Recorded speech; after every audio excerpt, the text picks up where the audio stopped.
Y79362 Atega Kuwait Street.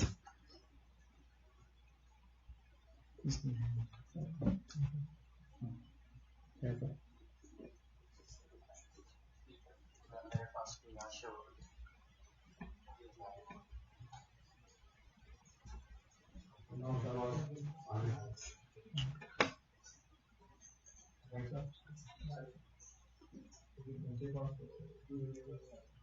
اعوذ باللہ السمیع العلیم العظیم الحفیظ بوجہ الکریم وسلطانہ القدیم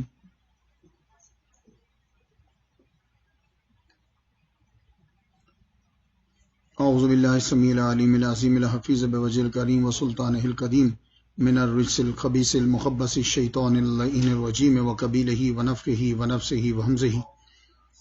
بسم اللہ الرحمن الرحیم.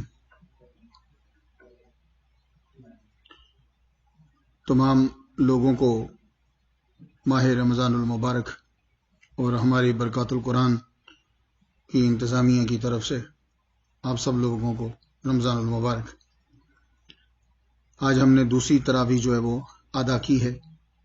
جتنے لوگ سماعت فرما رہے ہیں، کل سین ڈیاگو سے ایک صاحب نے شہادت جو ہے وہ دی. حضور صلی اللہ علیہ وآلہ وسلم نے فرمایا کہ جو آدمی آپ کو مسلمان جو یہ کہے کہ میں نے چاند دیکھا ہے، تو یہ میں خلاصہ سنا رہا ہوں آپ کو اس کا. ویسے حدیث اس طرح ہے کہ ایک صاحب نے آ کے کہا کہ میں نے چاند دیکھا ہے، تو حضور نے فرمایا کہ تم گواہی دیتے ہو اللہ تعالیٰ کی وحدانیت کی اور میری رسالت کی. تو انہوں نے اشہد ان لا الہ الا اللہ واشہد انک رسول اللہ پڑھا. پڑھنے کے بعد انہوں نے کہا میں نے چاند دیکھا ہے. تو کل صاحب جو ہیں ان سے پھر رابطہ ہوا میرا. میں نے ان سے کہا کہ آپ پہلا کلمہ پڑھتے ہو. انہوں نے پڑھا، دوسرا کلمہ بھی پڑھا. اس کے بعد انہوں نے یہ کہا کہ میں نے جو ہے وہ چاند کو دیکھا ہے. تو سارے جو ہیں وہ سن رہے تھے فون کے اوپر. اس کے بعد میں نے رابطہ کیا قبلہ بابا رحمانی صاحب کے ساتھ. ہماری یہاں بڑی مسجد کے وہ خطیب ہیں. انہوں نے جو ہے وہ زرقانی صاحب، علامہ زرقانی صاحب سے جو ہے وہ رابطہ کیا. تو زرقانی صاحب کہنے لگے کہ مجھے بھی اس بندے نے گواہی دی ہے، میری اس کے ساتھ بات ہوئی ہے، اس نے کلمہ پڑھ کر گواہی دی ہے. تو میں نے پھر کہا قبول نہیں کی. تو فرمانے لگے کہ ووٹنگ جو ہے وہ کم ہوئی. اس لیے آج جو ہے وہ ہم نے جمعہ کا روزے کا اعلان کر دیا. تو ماشاءاللہ مدینہ مسجد، مکہ مسجد، نوری مسجد، برکات القرآن مسجد، اس کی مینجمنٹ اور باقی سے کافی سارے لوگ جو ہیں انہوں نے پھر آج جو ہے وہ روزہ رکھا. تو چاند جو ہے وہ آج 1 گھنٹہ 10 منٹ تک افق پہ تو میں دیکھتا رہا ہوں. اس کے بعد چونکہ ہماری یہاں بلڈنگز زیادہ ہیں، اس لیے بعد میں نماز کے لیے میں اندر آ گیا. تو 1 گھنٹہ 10 منٹ تک چاند جو ہے وہ افق پر آج رہا ہے. باقی اللہ تعالیٰ سب کے جو ہے وہ قبول فرمائے. آج ہمارا جو ہے دوسری تراویح ہم نے ادا کی. تھوڑی سی دیر ہو گئی ہے، معذرت چاہتے ہیں. ٹیکنیشین مسئلہ جو ہے وہ چونکہ ہماری ابتدا ہے ابھی. انشاءاللہ الرحمن کل سے ہم 10:45 امریکہ کا ٹائم جو ہے، کیونکہ کچھ لوگ اس وقت مجھے پاکستان میں بھی سن رہے ہیں، تو 10:45 سینٹرل ٹائم جو ہے امریکہ کے حساب سے جو ہے وہ ٹائم جو ہے ٹیکساس کا 10:45 انشاءاللہ الرحمن. تو جو بہنیں بھی سن رہی ہیں، سماعت کر رہی ہیں، وہ بھی ذرا کیونکہ تھوڑا سا ٹائم لگ جاتا ہے. آج کی ہماری جو گفتگو ہے، سماعت کر لیجئے، وہ ہے قرآن کی فضیلت کے بارے میں. پھر انشاءاللہ الرحمن ہم جو ہے مختلف آیات لے کر آپ سے گفتگو کرتے رہیں گے. زیادہ طویل گفتگو نہیں ہوگی.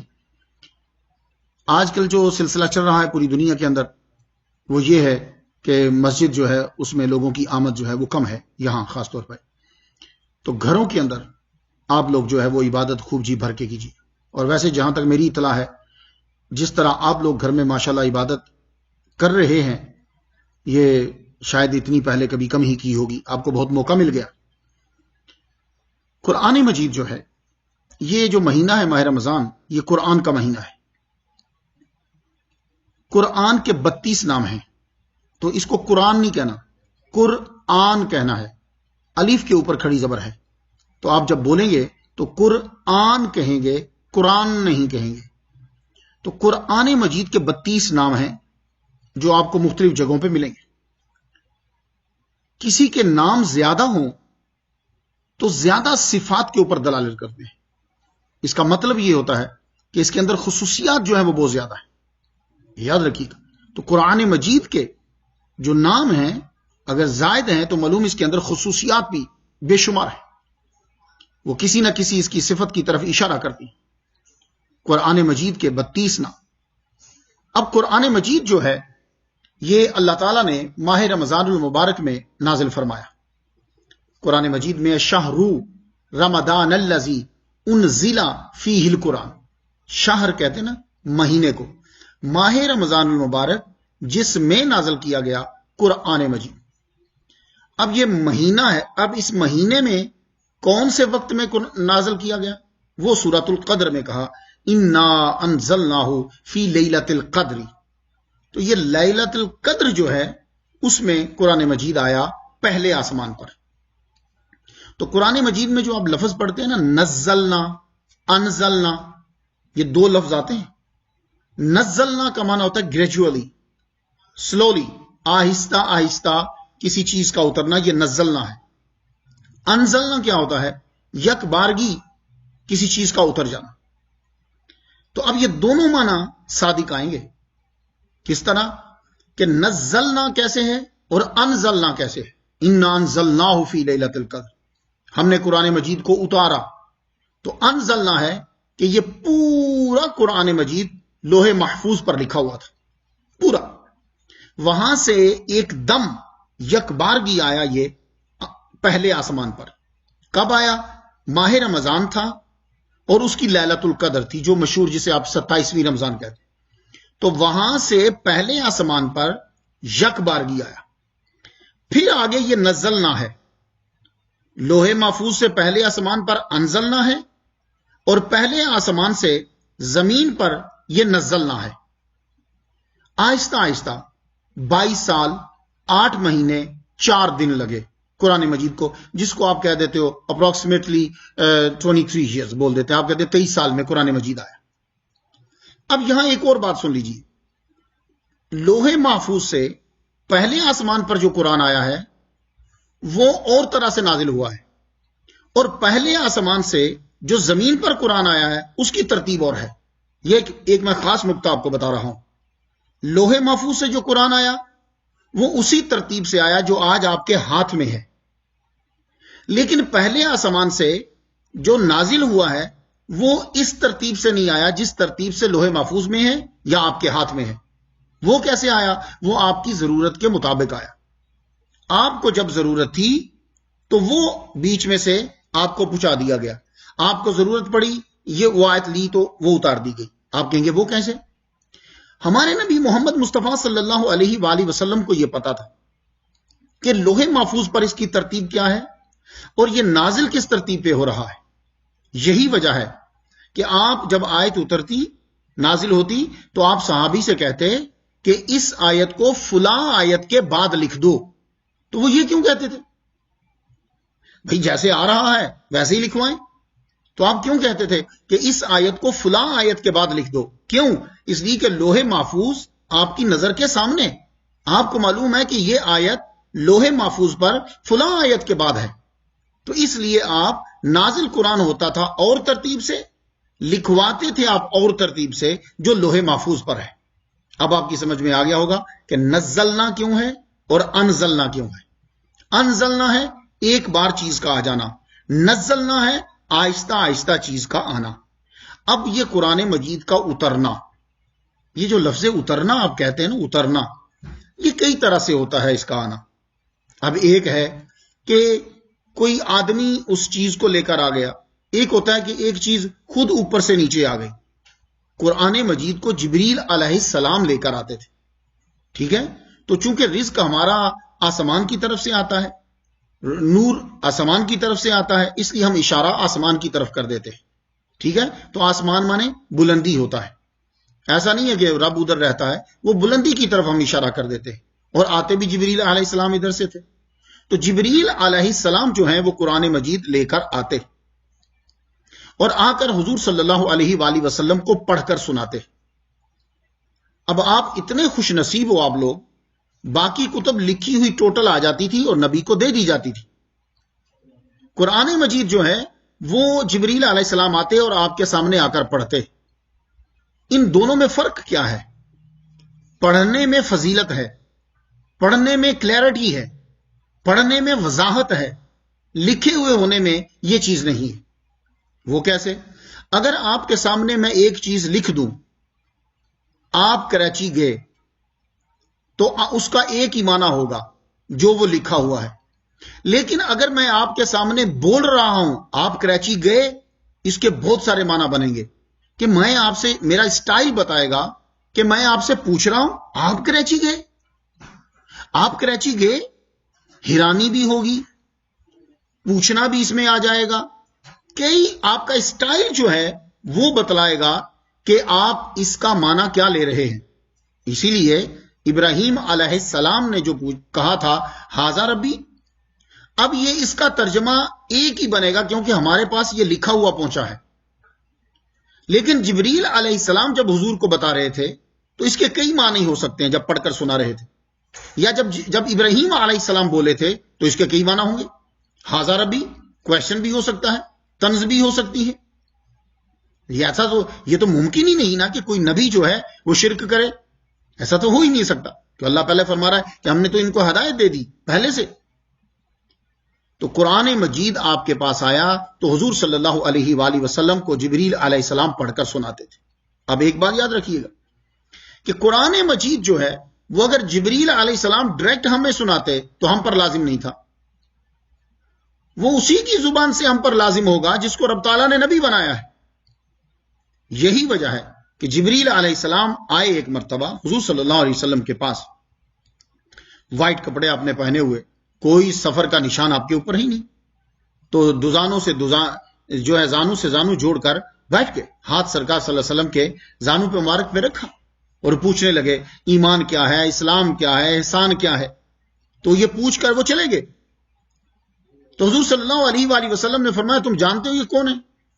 تو صحابہ نے کہا اللہ جانے یا اس کو رسول جانے. تو حضور نے فرمایا یہ جبریل علیہ السلام ہیں جو آپ کو تعلیم دینے آئے تھے، سکھانے آئے تھے. تو انہوں نے ڈائریکٹ کیوں نہیں سکھایا؟ تو انہوں نے حضور سے پوچھا. تو حضور جب بول رہے ہیں تو وہ اصل میں تعلیم صحابہ کو جو ہے وہ جا رہی ہے. تو محمد مصطفیٰ صلی اللہ علیہ وآلہ وسلم کا بول دینا، فرمانا، یہ ہمارے لیے قابل عمل، ہم پر واجب. اب ایک اور بات سن لیجئے، حدیث میں اور قرآن میں فرق کیا ہے؟ قرآن مجید جو ہے اس کا مضمون اور اس کے الفاظ یہ دونوں اللہ تعالیٰ نے نازل فرمائے. جبریل علیہ السلام آ کے بولتے تھے. اور یہ بھی یاد رکھیے کہ کچھ آیات ایسی ہیں کہ بیچ میں جبریل ہیں ہی نہیں. حضور صلی اللہ علیہ وسلم جب معراج پہ گئے تو اللہ تعالیٰ نے ڈائریکٹ آپ کو عطا فرمائی. تو قرآن کیا ہے؟ الفاظ اور مفہوم دونوں اللہ کی طرف سے، اس لیے آپ اسے نماز میں تلاوت کرتے ہیں.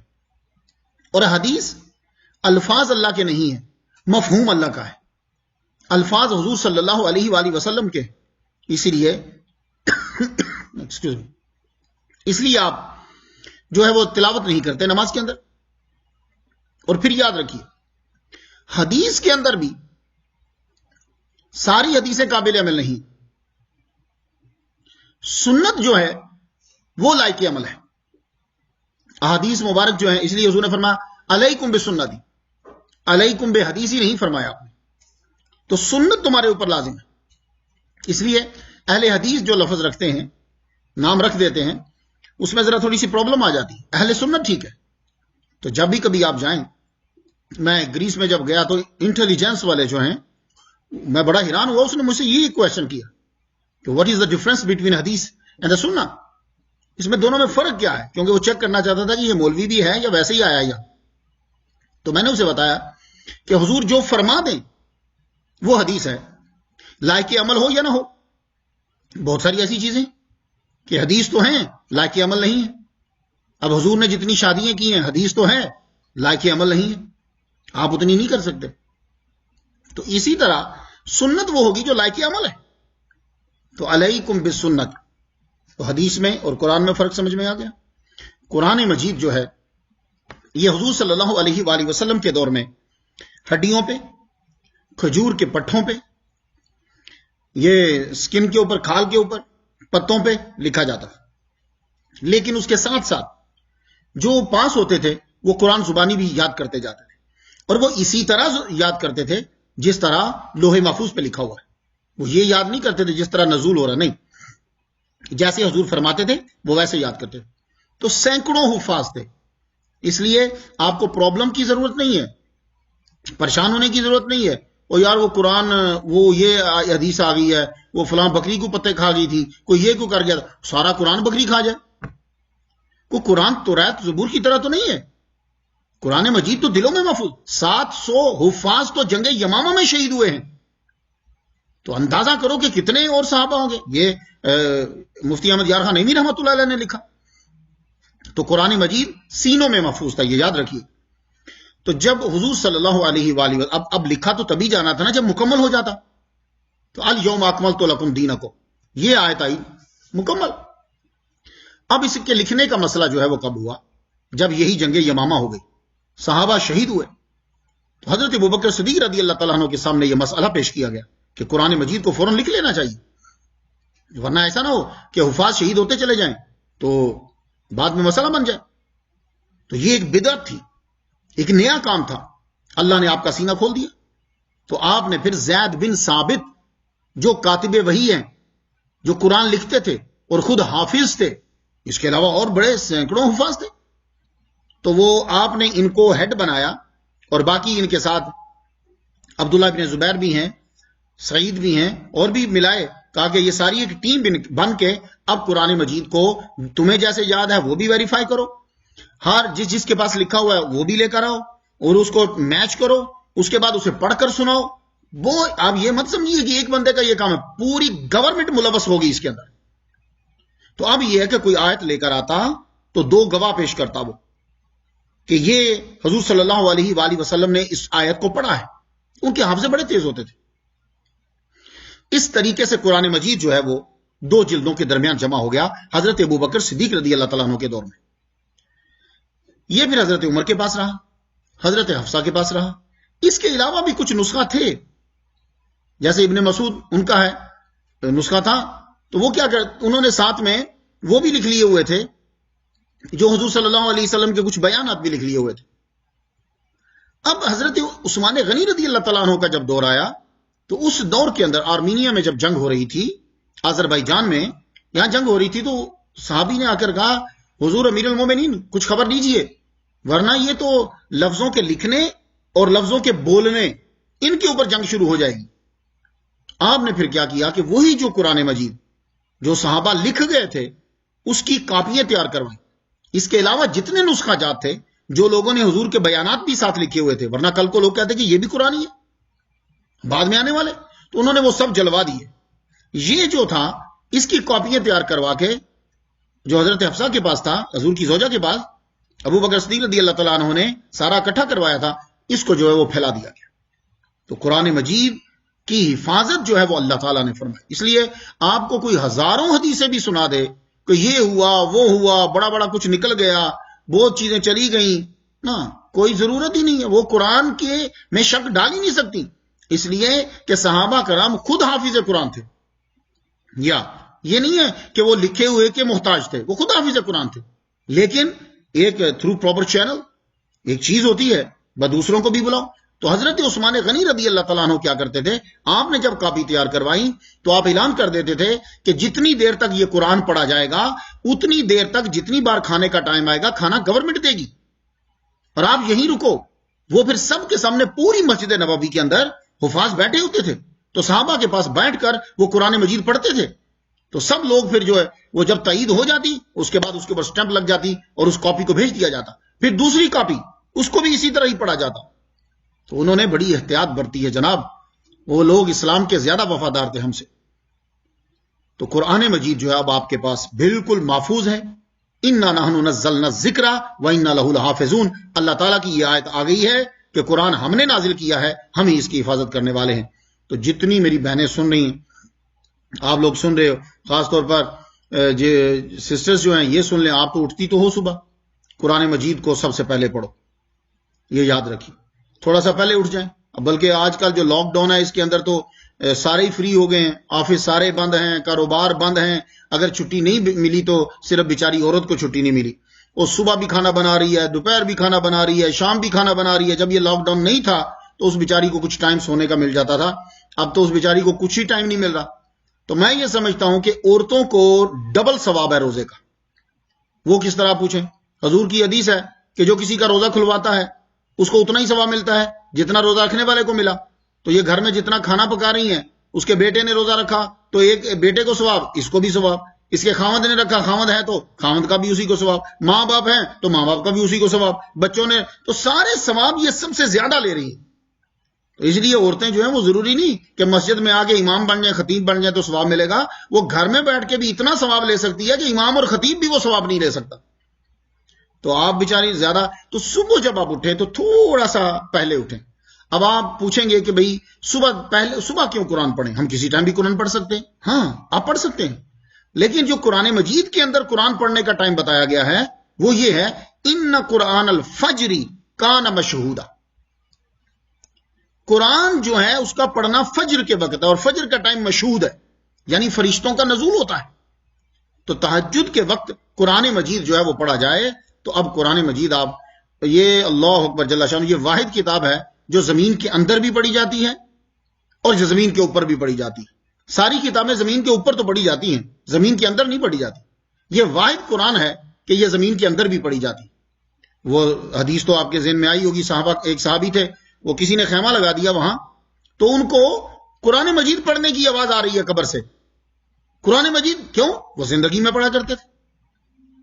یہ معظم آباد کے ایک خلیفہ ہیں، سجادہ نشین ہیں، وہ فرمانے لگے کہ میرا ایک مرید تھا کالا شکاکو لاہور میں، وہ درود تاج پڑھا کرتا تھا، درود تاج پڑھا کرتا تھا، سارا دن پڑھتا ہی رہتا تھا، اور جب مر گیا کتنے دن اس کی قبر سے درود تاج کی آواز آتی رہی۔ تو یہ تو نبی کی تعریف ہے نا درود تاج کے اندر۔ تو آپ سوچیے قرآن کا عالم کیا ہو۔ تو اس لیے تھوڑا سا پڑھیں، جتنا پڑھ سکتے ہیں آپ پڑھیں۔ قرآن تو وہ چیز ہے کہ ایک بزرگ تھے، وہ صرف بسم اللہ الرحمن، وہ یوں آتا تھا، کچھ نہیں تھا ان کو، قرآن کھولتے صبح کے وقت یوں کرتے، سچ کہا سچ کہا سچ کہا سچ کہا سچ کہا سچ کہا سچ کہا سچ کہا سچ کہا سچ کہا سچ کہا سچ کہا، انگلی پھیرتے رہتے، سچ کہا سچ کہا۔ اور جب مرے تو ان کے چہرے پہ اتنا نور، اللہ اکبر جل شانہ، کہتے بھائی میں پڑھ نہیں سکتا لیکن یہ مجھے یقین ہے سچ کہا میرے رب نے سچ کہا۔ تو بھائی جب جو صرف اتنا پڑھے سچ کہا اس کو اتنا ہے، تو آپ لوگوں کو تو قرآن آتا ہے۔ تو قرآن مجید اب جتنی آپ اپنے بچوں کی تربیت اب کر سکتی ہیں اور کر سکتے ہو، اس سے پہلے آپ کے پاس ٹائم نہیں تھا، تو اچھے مسلمان بن جاؤ۔ اور اب اوپر سے رمضان آ گیا تو گھر کے اندر نیکی کی جتنی قسم اقسام ہیں، نوافل، سنن جو بھی ہیں، سب پڑھیے تاکہ آپ کے بچوں کو پتہ چلے۔ یہ بچوں کے اسکول نہیں کھلنے والے، اب یہ لمبی چھٹیاں ہیں، تو اس لیے تہجد اٹھ کے پڑھیں، اعلان کریں، جی چلو بچوں آ جاؤ تہجد پڑھو، ان کو تہجد پڑھائیں، چلو بچوں آ جاؤ سنن پڑھیں۔ اور بچوں کو یہ کبھی نہ بتایا کرو کہ یہ سنتے ہیں، غیر موقع ہے، یہ نہیں پڑھنی ہے، یہ نو یہ لفظ بتانا ہی نہیں ہے۔ پوری رکعت جو ہے وہ پڑھیے گھر کے اندر، تاکہ گھر میں وائرس داخل نہ ہو۔ یہ یاد رکھیے گا، اللہ پاک کا کلام وائرس کو مارتا ہے۔ آپ پوچھیں گے اس کی دلیل کیا ہے؟ اس کی دلیل میں آپ کو بتاؤں، حضور صلی اللہ علیہ وسلم فرماتے ہیں، یہ بخاری شریف میں آپ فرماتے ہیں کہ ہماری زمین کی مٹی اور ہم میں سے کچھ بندوں کا لعاب یہ مریضوں کو شفا دیتا ہے۔ اب امریکہ والے جو سن رہے ہیں، کچھ دوسرے کنٹریز میں بھی سن رہے ہیں، لیکن امریکہ والے تو اس کو جراثیم کو، جرمز کو بہتر سمجھتے ہیں نا۔ کیا لکھا ہوتا ہے ہاسپٹل میں؟ ڈونٹ سپٹ، مت تھوکیے، اس کے اندر جراثیم ہے۔ وہ سعودی عرب میں جو بندہ پکڑا گیا، وہ کیا کر رہا تھا؟ وہ گاڑیوں کے ہینڈلز پر اور رستے میں تھوک رہا تھا، تو اس کو پکڑ لیا انہوں نے۔ تو اس میں ایسے جراثیم ہیں کہ جو بیماری پھیلاتے ہیں، یا گراؤنڈ میں بیماری ہوتی ہے یا لعاب میں ہوتی ہے۔ تو اب آپ دیکھیے کہ محمد مصطفیٰ صلی اللہ علیہ وسلم فرما رہے ہیں کہ ہمارے بعض کا لعاب جو ہے وہ شفا ہے۔ وہ کس طرح؟